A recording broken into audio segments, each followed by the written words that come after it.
First இந்த sunburn எனக்கு வரக்கூடாது, நான் என்ன பண்ணணும்?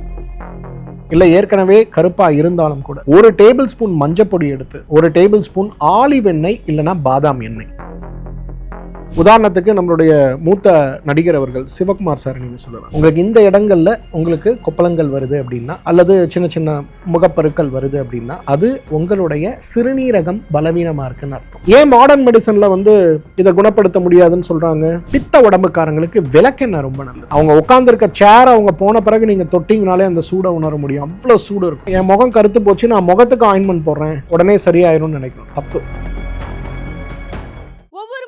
ஒரு கோடிக்கும் அதிகமான பார்வையாளர்களை சென்று சேரும் ஹெல்த் குரு சேனலில் உங்கள் நிறுவனத்தை விளம்பரப்படுத்த 93402612 என்ற எண்ணை தொடர்பு கொள்ளுங்கள். வணக்கம் அண்ட் வெல்கம் டு ஹெல்த் குரு. நான் உங்கள் முரளி. பொதுவாகவே சம்மர்னு எடுத்துக்கிட்டோம்னா முக்கியமாக வரக்கூடிய பிரச்சனை என்னன்னு பார்த்தா சரும பிரச்சனைகள் தாங்க. இந்த சம்மரில் எந்த மாதிரியான சரும பிரச்சனைகள் வர காரணமாக இருக்குது, சரும பிரச்சனை வராமல் இருக்க என்ன பண்ணணும், இதை பற்றி டீட்டெயிலாக பேச டாக்டர் கௌதமன் இருக்காங்க, வாங்க பேசலாம். வணக்கம் சார். வணக்கம். எப்படி சார் இருக்கீங்க? நல்லா இருக்கேன்ப்பா, தேங்க்யூ. சார், இப்போ சம்மர் வந்தாச்சு சார், முக்கால்வாசி பேர் பாதிக்கப்படக்கூடிய ஒரு பிரச்சனை என்னென்னு பார்த்தீங்கன்னா சரும பிரச்சனைகள் தான் சார். இந்த சம்மரில் எந்த மாதிரியான சரும பிரச்சனைகள் வர காரணமாக இருக்குது? தோல் அப்படிங்கிறது எல்லா நேரத்தையும் நம்ம ஒரு அழகு சார்ந்த ஒரு விஷயமாக தான் பார்க்குறோம். ஆனால் தோல் அப்படிங்கிறது ஒரு ஆரோக்கியம் சார்ந்த விஷயமாக நம்ம முக்கியமாக பார்க்குறோம். இப்போ சரும பிரச்சனைகள் அப்படின்னு பார்க்கும்போது முகத்தில் ஏற்படுகின்ற நிறமாற்றம், முகத்தில் ஏற்படுகின்ற சிறு சிறு புள்ளிகள், கரும்புள்ளிகள், வெயில் படக்கூடிய இடங்கள்லாம் ஏற்படுகின்ற நிறமாற்றம், அதிகமான வியர்வை ஏற்படும் போது ஏற்படுகின்ற தோல் அரிப்புகள், பொறுக்க முடியாமல் ஏற்படுற அரிப்புகள், அதிக வேர்வையில் இருக்கிறதுனால ஏற்படுகின்ற தொற்றுக்கள், இதில் சன்பர்ன் சொல்லக்கூடிய வெயில் அதிகமாக படக்கூடிய இடங்களில் நம்மளோட உடம்பால் அதை தாங்கிக்க முடியலன்னா ஏற்படுற அந்த சன்பர்ன் சொல்லக்கூடிய தீக்காயங்கள் போல் ஏற்படுகின்ற காயங்கள், இதுதான் கோடை காலத்தை நம்ம அதிகமாக பார்க்கக்கூடியது. ஆனால் இதில் ரொம்ப முக்கியமான ஒரு விஷயத்தை நம்ம பார்க்கணும். பொதுவாக சம்மர் ஆகும்போது நம்ம எல்லாருக்கும் ஃபேஸில் நிறைய பிம்பிள்ஸ் மாதிரி வர ஆரம்பிக்கும். இதெல்லாம் நம்ம என்ன நினைக்கிறோன்னா ஒரு சரும பிரச்சனைன்னு நினைக்கிறோம். ஆனால் கிடையாது, இது நம்ம உடம்புடைய ஆரோக்கிய பிரச்சனை. உதாரணத்துக்கு உங்கள் நெற்றி பகுதியில் உங்களுக்கு நிறைய சிறு சிறு கொப்பளங்களோ புள்ளிகளோ வருது சம்மரில் அப்படின்னா உங்களுடைய குடல் செரிமான மண்டலம் ரொம்ப வீக்காக இருக்குதுன்னு அர்த்தம். ஓகே. உங்களுடைய கண்களுடைய பக்கவாட்டில் உங்களுக்கு சின்ன சின்ன புள்ளிகளோ பிம்பிள்ஸோ அதிகமாக வருது அப்படின்னா உங்களோட லிவர் ரொம்ப வீக்காக இருக்குதுன்னு அர்த்தம். உங்களோட மூக்குக்கு மேலே அல்லது மூக்கோட பக்கவாட்டில் உங்களுக்கு இந்த கொப்பளங்கள் வர ஆரம்பிக்குதுன்னா உங்களுடைய இதயமும் கொழுப்பும் ரொம்ப உடம்புல மாற்றம் அடையுதுன்னு அர்த்தம். ஃபேட் மெட்டபாலிசம் மாறுதுன்னு அர்த்தம். உங்களோட தாடை பகுதிகளில் உங்களுக்கு இந்த இடங்களில் உங்களுக்கு கொப்பளங்கள் வருது அப்படின்னா அல்லது சின்ன சின்ன முகப்பருக்கள் வருது அப்படின்னா அது உங்களுடைய சிறுநீரகம் பலவீனமாக இருக்குதுன்னு அர்த்தம். உங்களுடைய சின், நம்ம முகவாட்டுன்னு சொல்லக்கூடிய இந்த இடத்துல உங்களுக்கு கொப்பளங்களோ அல்லது புண்களோ வருது அப்படின்னா கோடை காலத்தில் உங்களுடைய ஓவரால் உடம்புல பித்தம் ரொம்ப அதிகமாக இருக்குது அப்படின்றது அர்த்தம். ஸோ இன்றைக்கி சம்மரில் நம்ம எல்லாருக்கும் முகப்பருக்கள் வந்தாலும் அது வரக்கூடிய இடம் என்னங்கிறத பொறுத்து இந்த சம்மர்னால் நம்ம உடம்போட உள்ளுறுப்பு எப்படி பாதிக்குது அப்படிங்கிறத புரிஞ்சுக்கிட்டோன்னா இதை நம்ம ரொம்ப சுலபமாக மாடிஃபை பண்ணலாம். ஆனால் நிறைய நேரங்களில் நம்ம என்ன பண்ணுறோம், நெத்தியில் எனக்கு கருப்பாயிடுச்சு, நான் ஒரு க்ரீம் போடுறேன், முகத்தில் எனக்கு இந்த மாதிரி மாற்றம் வந்திருக்கு, நான் ஒரு முகப்பூச்சி போடுறேன், இல்லை கூகுளில் போய் சர்ச் பண்ணி என்ன ஹோம் ரெமெடிஸ் பண்ண முடியும்னு பார்க்குறோம். ஆனால் நல்லா புரிஞ்சுக்கணும், அகத்தின் அழகு முகத்தில் தெரியுங்கிற மாதிரி சம்மர் மட்டும் இல்லை, எல்லா டைம்லேயும் நமக்கு இந்த மாதிரி ப்ராப்ளம் வரும்போது நம்முடைய ஜீரண மண்டலத்தையும் உடம்போட ராஜ உறுப்புகள்னு சொல்லக்கூடிய மூளை, இதயம், நுரையீரல், ஈரல், சிறுநீரகம், செரிமான மண்டலம், நரம்பு மண்டலம், இதை தான் கோரிலேட் பண்ணி பார்க்கணும். அப்போ சம்மர் வரும்போது வெயில் படுறதுனால என்னோடய ஸ்கின் மாறுதா? கிடையாது. சம்மர் வரும்போது உங்களோட செரிமான மண்டலம் பாதிக்கப்படலாம், உங்களோட லிவர் பாதிக்கப்படலாம், உங்களோட கிட்னிஸ் பாதிக்கப்படலாம், இல்லை உங்களுக்கு நிறைய இந்த சம்மரில் நமக்கு இனிப்பு தான் பிடிக்கும். அப்போ இனிப்பு சார்ந்த உணவுகளை நம்ம அதிகமாக சாப்பிடும்போது நம்மளோட கொழுப்பு மண்டலம், நம்மளோட டைஜஷன் அண்ட் மெட்டபாலிசம் பாதிக்கப்படலாம். வழக்கமாக நம்மெல்லாம் வாக்கிங் போவோம், ரொம்ப வெயில் இருக்கும்போது என்ன பண்ணுவோம், அதெல்லாம் குறைப்போம். ஸோ அந்த மாதிரி மாற்றங்கள் நம்ம உடம்புல ஏற்படுத்தக்கூடிய மாற்றங்களை வெளிக்காட்டக்கூடிய ஒரு விஷயமாக தான் இந்த முகமும் தோலும் இருக்கே தவிர வெயில் படுறதுனால அதிக வெப்பம் இருக்கிறதுனால தோலில் வரக்கூடிய நோய்கள் அப்படிங்கிறது குறைவு. இதுதான் மாடர்ன் மெடிசனுக்கும் நம்மளுடைய பாரம்பரிய மருத்துவத்துக்கும் இருக்கக்கூடிய வித்தியாசம். ஏன் பாரம்பரிய மருத்துவத்தில் உடலுடைய அழகை, இளமையை ரொம்ப அழகாக நம்ம மாற்றிக்கொள்ள முடியும் அப்படிங்கிறத உறுதியாக நம்ம நம்புகிறோம், உறுதியாக அதை நிறைய இடங்களை செயல்படுத்த முடியுதுன்னா தோலை ஆரோக்கியப்படுத்துறதை விட உள்ளுறுப்புகளை ஆரோக்கியப்படுத்துங்க, தோலோட ஆரோக்கியம் சாதாரணமாகவே கிடைக்கும். சார் நீங்கள் ஸ்டார்டிங்காக சொல்லியிருந்தீங்க இந்த வெயில் காலத்தில் பார்த்தீங்கன்னா பிக்மெண்டேஷன் அதிகமாக வரும், சன்பர்ன் அதிகமாக வரும் சொல்லியிருந்தீங்க இல்லையா? இப்போ ஒருத்தவங்க மாதிரி வந்துடுச்சு, அவங்க சரி செய்ய என்ன சார் பண்ணலாம்? முதல்ல ப்ரிவென்ஷன், கியூர், ரெஜுவனேஷன் 3 விஷயங்களும் நம்ம பார்ப்போம். ஃபஸ்ட்டு இந்த சன்பர்ன் எனக்கு வரக்கூடாது, நான் என்ன பண்ணணும்? முதல்ல எண்ணெய் தேய்ச்சி குளிக்கணும். பொதுவாகவே நம்மலாம் நினைக்கிறோம் வாரத்துக்கு ஒரு முறை எண்ணெய் தேய்ச்சி குளித்தா போதும், இல்லை வாரத்துக்கு 2 முறை எண்ணெய் தேய்ச்சி குளித்தா போதும்னு நினைக்கிறோம். கிடையாது. ஆயுர்வேதம் என்ன சொல்லுதுன்னா அபியங்கம் ஆச்சரேத் நித்தியம்னு சொல்லுது. மனுஷனோட தினச்சரியைன்னு சொல்லக்கூடிய வேலையில் டெய்லி செய்யக்கூடிய வேலை எது அப்படின்னா எண்ணெய் தேய்ச்சி குளிக்கிறது தான். ஸோ நல்ல உச்சந்தலையிலேருந்து உள்ளங்கால் வரையிலும் நல்லெண்ணெயை பூசி, வாத உடம்புக்காரங்களுக்கு நல்லெண்ணெய் ரொம்ப நல்லது, பித்த உடம்புக்காரங்களுக்கு விளக்கெண்ணெய் ரொம்ப நல்லது, கப உடம்புக்காரங்களுக்கு தேங்காய் எண்ணெய் ரொம்ப நல்லது. இந்த பித்த உடம்புக்காரங்களோட உடம்பு எப்போவுமே எரிஞ்சுக்கிட்டே இருக்கும், சூடாகவே இருக்கும். அவங்க உட்காந்துருக்க சேரை அவங்க போன பிறகு நீங்கள் தொட்டிங்கனாலே அந்த சூடை உணர முடியும், அவ்வளோ சூடு இருக்கும். அவங்களாம் வாரத்துக்கு 1 முறை 2 முறைன்னு இல்லாமல் கழுத்துக்கு கீழே நல்லா விளக்கெண்ணெயை டெய்லி தேய்ச்சி குளித்தாங்கன்னா அவங்களுக்கு நெருப்பில் போய் பக்கத்தில் உட்காந்தா கூட அவங்களோட தோல் பாதிக்கப்படாமல் இருக்கிறத நம்ம பார்க்கலாம். ஸோ எண்ணெய் தேய்த்து குளிப்பது அப்படிங்கிறது ப்ரிவென்ஷனுக்கு ரொம்ப ரொம்ப இம்பார்ட்டன்ட். க்யூர், சார் வெயில் வந்துச்சு, வழக்கமாக போக மாட்டேன், ஏதோ போயிட்டேன் சார், முகமெல்லாம் கருத்து போச்சு சார். குழந்தைங்களோட பீச் போகும்போது இப்போ பார்த்தீங்கன்னா எல்லாம் போகும்போது ஒரு கலரில் போவாங்க, வரும்போது கருப்பாக மாறி வருவாங்க. ஸோ என்ன சார் நான் பண்ணுறது, எப்படி பண்ணுறது? ஸோ ஃபஸ்ட் திங் நம்ம பண்ண வேண்டியது, வீட்டுக்கு வந்த உடனேயே வீட்டில் இருக்கக்கூடிய ரொம்ப சுலபமான பொருளில் ஒன்று எதுனா மஞ்சள். குறிப்பாக அது பெண்களுக்காக சொல்கிறேன். இந்த சம்மர் முடிகிற வரையிலும் டெய்லி வீட்டிலேருந்து நீங்கள் வெளியில் கிளம்பும்போது, இல்லை ஏற்கனவே கருப்பாக இருந்தாலும் கூட 1 டேபிள் ஸ்பூன் மஞ்சப்பொடி எடுத்து 1 டேபிள் ஸ்பூன் ஆலிவ் எண்ணெய் இல்லைனா பாதாம் எண்ணெய் இதில் போட்டு நல்லா குழச்சி ஒரு பேஸ்ட் மாதிரி செஞ்சுட்டு, அதாவது ரொம்ப தின்னாக இல்லாமல் திக்காக முகப்பூச்சி மாதிரி ஒரு ஆயின்மெண்ட் கணக்காக பண்ணிவிட்டு அதை உங்களோட முகம் கருத்து இருக்கக்கூடிய இடங்கள், முகம், கழுத்து, காது, கைகள், கால்கள், கழுத்து பகுதி, இடுப்பு பகுதி, எங்கெல்லாம் உங்களுக்கு கருப்பாக இருக்கோ அந்த இடங்கள்லாம் தடவிட்டு ஒரு 1/2 hour கழித்து வெந்நீரில் குளிக்கலாம். இதை ஒரு ப்ராக்டிஸாக 2 மண்டலம் 100 days நீங்கள் ரெகுலராக செஞ்சிங்கன்னா ஏற்கனவே இருக்கக்கூடிய அந்த நிறமாற்றம், கருமை, டேனும் மாறி போகும். அண்ட் அதே சமயத்தில் நீங்கள் நம்மலாம் வேலை செய்கிறவங்க, ஒரு நாள் வெயிலில் போகிறேன், ஒரு நாள் வெயிலில் போக மாட்டேன்னு சொல்ல முடியாது, போய் தான் ஆகணும். அந்த மாதிரி வெயிலோட எக்ஸ்போஷர் இருந்தாலும் கூட நமக்கு ஸ்கின் டேன் ரொம்ப பெரிய அளவில் பாதுகாக்கப்படும். ஆனால் இதில் இன்னொரு விஷயமும் நம்ம புரிஞ்சுக்கணும். ஸ்கின் டேன் அப்படிங்கிறது வெறும் சம்மரோட எக்ஸ்போஷர் சார்ந்த விஷயம் மட்டும் கிடையாது. ஸ்கின் டேன் அப்படிங்கிறது நிறைய நேரங்களில் நம்மளோட லார்ஜ் இன்டெஸ்டைன், பெருங்குடலுடைய ஆரோக்கியம் சார்ந்தது. அப்படியா சார்? ஆமாம். ஏன்னா உங்களுக்கு எந்த அளவுக்கு மலச்சிக்கல் இல்லாமல், இப்போ நம்ம கூட ஒர்க் பண்ணுற இன்னொரு கொலீக் இருப்பார், நம்ம 2 பேரும் தான் 2 வீலரில் பிரயாணம் பண்ணுவோம். ஆனால் நான் கருத்து போயிருப்பேன், அவர் நல்லா இருப்பார். எப்படி இது சாத்தியம்? இல்லைனா இன்றைக்கி சென்னையில் இருக்கவங்க நம்ம எல்லாருமே கருப்பாக தானே சுற்றணும்? அப்படி கிடையாது இல்லையா? பள்ளிக்கு போகிற குழந்தைகளையும் நம்ம பார்க்குறோம், வேலைக்கு போகக்கூடியவர்களையும் பார்க்கணும். ஏன் இந்த மாற்றம் வரதில்லை? ஸோ முகத்துடையில் இருக்கக்கூடிய வெயில் படக்கூடிய இடத்துல இருக்கக்கூடிய டேன் முழுக்க பெருங்குடல் மற்றும் லிவர் சார்ந்த ஒரு பலவீனம். நம்ம மருத்துவமனைக்கு நிறைய பேர் வருவாங்க. வரும்போது பார்த்திங்கன்னா நீங்கள் சொல்கிற மாதிரி அவங்களோட ஃபோட்டோவோடு வருவாங்க. சார் நான் இப்படி இருந்தேன், இப்போ இப்படி மாறிட்டேன் சார். அவ்வளோ வித்தியாசம் இருக்கும். என்ன அதில் ஒரு சோகமான விஷயம்னா, அவங்க ஒரு திருமணத்துக்கு போகிறாங்க அப்படின்னா அவர்களுடைய சொந்தக்காரர்களே அவங்கள பார்த்தா அடையாளம் தெரிஞ்சு கொள்ள முடியாத அளவுக்கு அவங்களோட டேன் மாறி போயிருக்கும். நான் நிறைய டெர்மட்டாலஜிஸ்ட் பார்த்துட்டேன், நிறைய ட்ரீட்மெண்ட் எடுத்துட்டேன் சார், எனக்கு எதுவுமே சரியாகலன்னு வருவாங்க. அப்போ நாங்கள் என்ன பண்ணுவோன்னா, இங்கே 7 நாளைக்கான ஒரு டீடாக்ஸ் கொடுப்போம். முதல் நாள் ஒரு 20 மில்லி அளவுக்கு நெய் மருந்து கொடுத்து, அடுத்து ஒரு 35, அடுத்து ஒரு 50, அடுத்து ஒரு 65, அடுத்து ஒரு 80, அதுக்கப்புறம் 105. 6 நாளைக்கு இந்த மருந்துகளை கொடுத்து 7ஆவது நாள் காலையில் ஒரு பேதி மாத்திரையை கொடுப்போம். அது என்ன பண்ணோன்னா, உடம்பில் இருக்கக்கூடிய எல்லா கழிவுகளையும், பித்தம் சார்ந்த கழிவுகளையும் வெளியில் கொண்டு போகும். அது ஆகும்போது பார்த்திங்கன்னா உங்களோட ஸ்கின் கம்ப்ளீட்டாக கிராஜுவலாக அதோட ஹீலிங் பாத்துக்கு திரும்பி வர்றதை நம்ம பார்க்க முடியும். ஏன்னா நம்ம எல்லாம் என்ன நினைக்கிறோன்னா, என் முகம் கருத்து போச்சு, நான் முகத்துக்கு ஆயின்மெண்ட் போடுறேன், உடனே சரியாயிரும்னு நினைக்கிறோம். தப்பு. லிவரும் லார்ஜ் இன்டெஸ்டைனும் உங்களுக்கு சரியாகாமல் உங்களால் நிச்சயமாக உங்களோட நிறத்தை திரும்ப பெற முடியாது. அதே போல் யாரெல்லாம் நம்ம ஃபேர் ஆகணும், நல்லா இருக்கணும் அப்படின்னு நினைக்கிறோமோ, டிவி விளம்பரங்களை பார்த்து ஒரு க்ரீமை வாங்கி போடுறதுனால ஃபேர் ஆக முடியாது. ஆனால் உங்கள் லிவரையும் பெருங்குடலையும் நீங்கள் ஆரோக்கியப்படுத்த முடியும்னா உங்களோட நிறம் மாறுறதை நிச்சயமாக நம்ம பார்க்க முடியும். இதுக்கு பேர் தான் க்யூர். ரெஜுவனேஷன் சொல்லுவோம். நான் நல்லா இருக்கணும், எப்போவுமே இளமையாக இருக்கணும். இன்றைக்கி வந்து மொத்த உலகமும் எந்த ஆராய்ச்சியில் இருக்குன்னா புற்றுநோய் ஆராய்ச்சியோ இதய நோய் ஆராய்ச்சியோ கிடையாது. எப்படி எங்கே இருக்கணும், எங்கரா இருக்கிறது மட்டும் இல்லை, லாங்கிவிட்டி, நீண்ட காலம் ஆரோக்கியமாக நான் எப்படி இருக்க முடியும், இதுதான் இன்றைக்கி நம்ம கிட்ட இருக்க சேலஞ்ச். இன்றைக்கி வந்து அதுக்காக ஒரு ஃபாரினர் ஒருத்தர் வந்து பார்த்தீங்கன்னா ஒரு வருஷத்துக்கு அவர் வந்து $20 மில்லியன், நம்ம ஊர் காசில் சொல்லணுன்னா கிட்டத்தட்ட 140 கோடி ரூபாய் ஒரு வருஷத்துக்கு அவர் செலவு பண்ணுறாரு. அவர் செலவு பண்ணதுனால அவர் என்ன கிளைம் பண்ணுறாருன்னா, அவருக்கு வயசு 65 ஆச்சு, ஆனால் அவரோட உடல் உறுப்புகளும் அவரோட தோலும் அவரோட ஆரோக்கியமும் ஒரு 25 வயசு பையன் மாதிரி மாறி இருக்கு.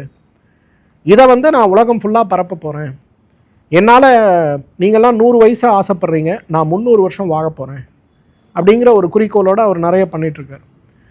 அப்போ இது வந்து சாத்தியமான்ற ஒரு கேள்வி நமக்கு.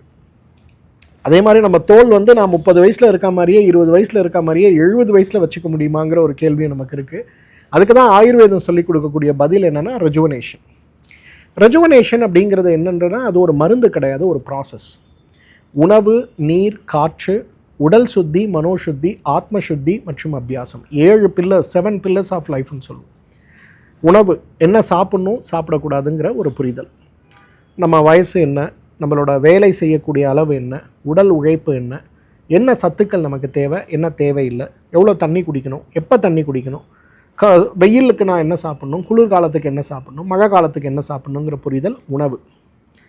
அடுத்து வந்து நீர், அகெயின் வாட்டர், நான் வந்து சுடுதண்ணி குடித்தா நல்லதா, பானை தண்ணீர் குடித்தா நல்லதா, அல்லது வந்து ஏதாவது மருந்து போட்டு காய்ச்சி அந்த மூலிகை தண்ணீரை நான் குடிக்கணுமா, இது நீர். காற்றுங்கிறது பிராணாயாமம். இந்த பிராணாயாமம்ங்கிறது ரொம்ப முக்கியமானது, ஆக்சிடேஷன் சொல்லுவோம்.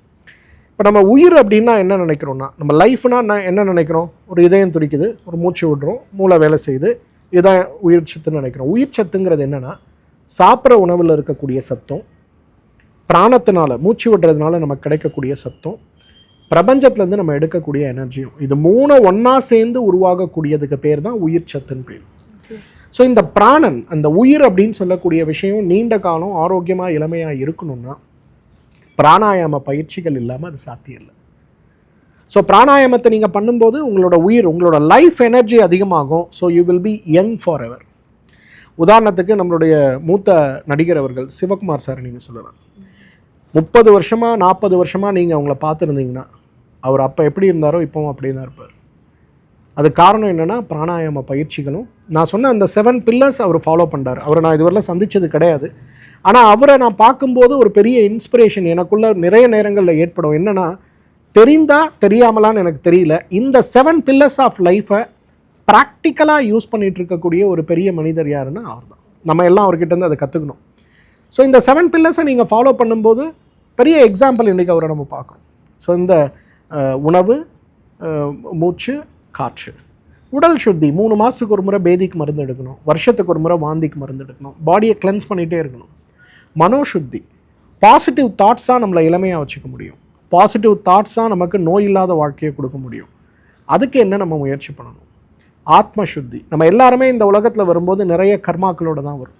யாருக்கு பிறக்கிறோம், எப்படி படிக்கிறோம், எப்படி வளர்கிறோம், எவ்வளோ சொத்து சுகத்தோடு இருக்குமா இல்லை சிரமத்தில் இருக்குமா, இதெல்லாம் கர்மாக்கள். இதை மாற்றுறதுக்கு தேவையான தியானம், விரும்பிய விஷயத்தை கைக்குள்ளே கொண்டு வரத்துக்கான தியான பயிற்சி, ப்ராக்டிஸ், கடைசியாக சொல்கிறது அபியாசம். இந்த 6 விஷயத்தை நம்ம கற்றுக்கிட்டோம், ஆனால் சின்சியராக இதை ப்ராக்டிஸ் பண்ணுறது. ஏன்னா நம்ம நிறைய பேரை பார்த்தோன்னா 3 நாள் 1 லட்சம் ரூபாய் செலவு பண்ணி யோகா ப்ரோக்ராம் போவாங்க, 1 மாதம் கழித்து எப்படிப்பா இருக்குன்னா ஒன்றுமே பண்ண முடியல, எனக்கு டைமே இல்லைம்பாங்க. So practice. ஸோ இந்த உணவு, நீர், காற்று, உடல் சுத்தி, மனோசுத்தி, ஆத்ம சுத்தி மற்றும் அபியாசம், இதுக்கு பேர் தான் ரெஜுவனேஷன். ஸோ யாரெல்லாம் இளமையாக இருக்கணும், ஸ்கின்னு நல்லா இருக்கணும், வெயில் அடிக்குது, மழை பெய்யுது, பனி அடிக்குது, நான் அமெரிக்கா போகிறேன், ஆஸ்திரேலியா போகிறேன், காலையில் நான் அமெரிக்காவில் எழுந்துக்கிறேன், ஈவினிங்கில் வந்து நான் இந்தியாவுக்குள்ளே வரேன், திருப்பி சாயந்தரம் நான் ஆஸ்திரேலியாவுக்குள்ளே போகிறேன், கிளைமேட் சேஞ்ச் ஆகுது, எப்போவுமே ஏர் கண்டிஷன் பண்ண இடத்துல இருக்கேன், இவ்வளோ விஷயங்கள் இருக்குது, என் ஸ்கின்னு பாதிக்கக்கூடாது, நான் ஆரோக்கியமாக இருக்கணும்னா 7 pillars ஆஃப் லைஃப். ஸோ இதுதான் ப்ரிவென்ஷன், கியூர், ரெஜுவனேஷன். இதை கரெக்டாக பண்ண முடியும்னா தோல் நோய் அப்படிங்கிறது உங்களை எட்டி கூட பார்க்காது. சார் இது ஒரு பக்கம் இருக்கட்டும் சார், இன்னொரு பக்கம் பார்த்தீங்கன்னா இந்த ஆட்டோ இம்யூனிட்டிஸ் சொல்லுவோம் இல்லையா, அது சொரியாசிஸ், எக்ஸைமா மாதிரியான நோய்கள் இருக்கு இல்லையா, அது வராமல் இருக்க எப்படி ப்ரிவென்ட் பண்ணுறது? சப்போஸ் வந்துடுச்சுன்னா அது என்ன சார் சரி பண்ணுறது? நான் சொல்கிறேன். இப்போ முதல்ல வந்து இது என்னங்கிறத நம்ம புரிஞ்சுக்கணும். எக்ஸிமா ஏன் வருது, சோரியாசிஸ் ஏன் வருதுங்கிறத நம்ம புரிஞ்சுக்கணும். நம்ம உடம்புல அணுக்கள் இருக்குது, தோல் ஒரு அணு இருக்குது, தசை அணு இருக்குது, எலும்பு அணுக்கள் இருக்குது, எலும்பு மஜ்ஜை இருக்குது, பல லட்சம் கோடி அணுக்களால் ஆனது தான் நம்ம உடம்பு.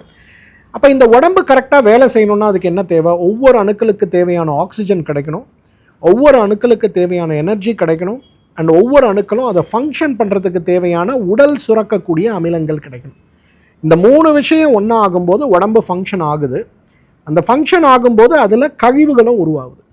இப்போ எந்த ஒரு பொருள் நம்மளை சுற்றி இருக்கிறத நீங்கள் பாருங்கள், ஒரு மரமே வளர்ந்தா கூட அதுலேருந்து சருகுகளும் தேவையில்லாத விஷயங்களும் கீழே கொட்டுறதை நம்ம பார்க்குறோம். அந்த மாதிரி ஒவ்வொரு அணுக்கள்லையும் உருவாகக்கூடிய கழிவுகள் உடம்பை விட்டு வெளியேறும்.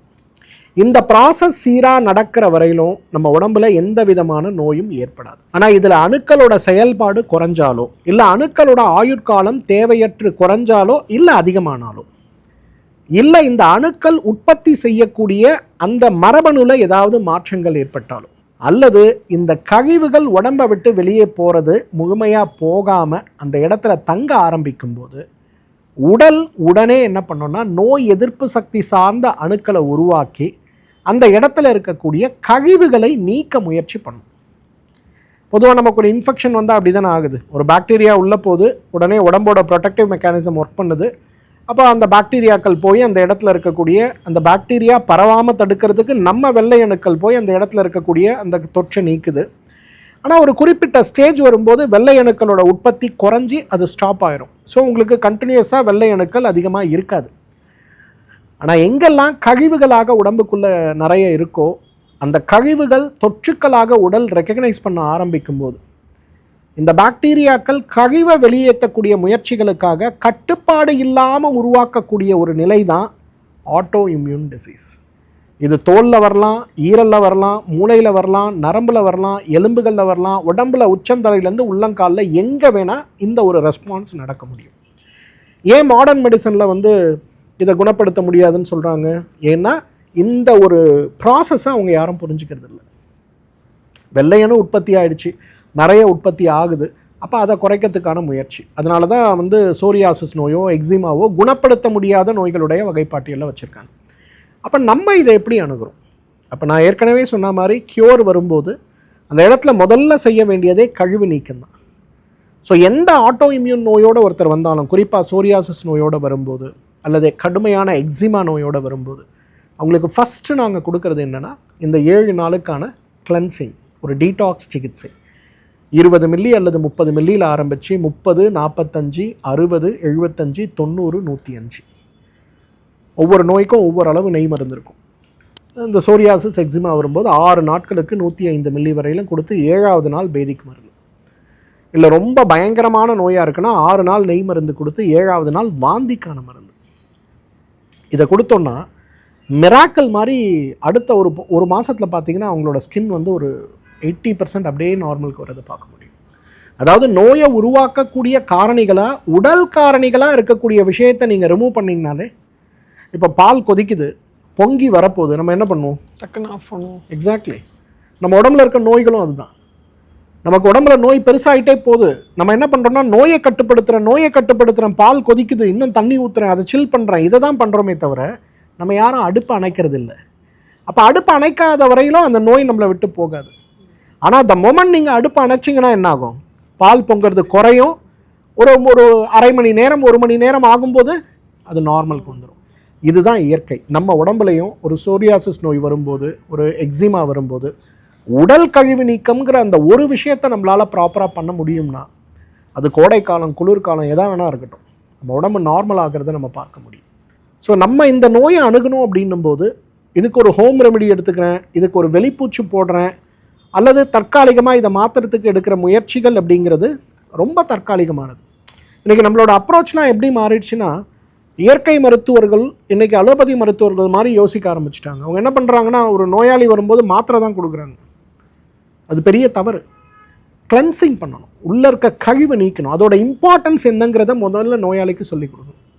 நான் சொன்ன 7 பில்லர்ஸ்னால் என்னங்கிறத முதல்ல சொல்லணும். என்ன உணவு சாப்பிடணும், எப்படி பிராணாயாமம் பண்ணணும், எவ்வளோ தண்ணி குடிக்கணும், உடல் சுத்தி எப்படி பண்ணணும், மனோசுத்திக்கும் சோரியாசிஸ்க்கும் இருக்கக்கூடிய இம்பார்ட்டன்ஸ் என்ன, ஆத்ம சுத்தினா என்ன, இதெல்லாம் ப்ராப்பராக ப்ராக்டிஸ் பண்ணுறதுக்குள்ள மைண்ட் செட்டை கொண்டு வரதுக்கு அவங்களுக்கு தேவையான கவுன்சிலிங் என்ன, இந்த 7 விஷயங்கள் தான் நமக்கு சோரியாசிஸ் நோயையோ எக்ஸிமாவோ இல்லை கோடை காலத்தில் ஏற்படுகின்ற தோல் நோய்களையும் பெரிய அளவில் மாற்ற முடியுமே தவிர, வெளிப்பூச்சா நம்ம சொல்லலாம் நீங்கள் தேங்காய் எண்ணெய் தடவுங்க, விளக்கெண்ணெய் தடவுங்க, இல்லை ஒரு நாளைக்கு ஒரு முறை ஆலோவேரா ஜெல் எடுத்து பூசிட்டு குளிங்க, இதெல்லாம் சொல்லலாம். ஆனால் இதெல்லாம் தீர்வு தரக்கூடிய விஷயமான்னு கேட்டால், நிரந்தர தீர்வு தரக்கூடிய விஷயமான்னு கேட்டால் கிடையாது. தற்சமயத்துக்கு வேணால் அது இருக்கலாம்.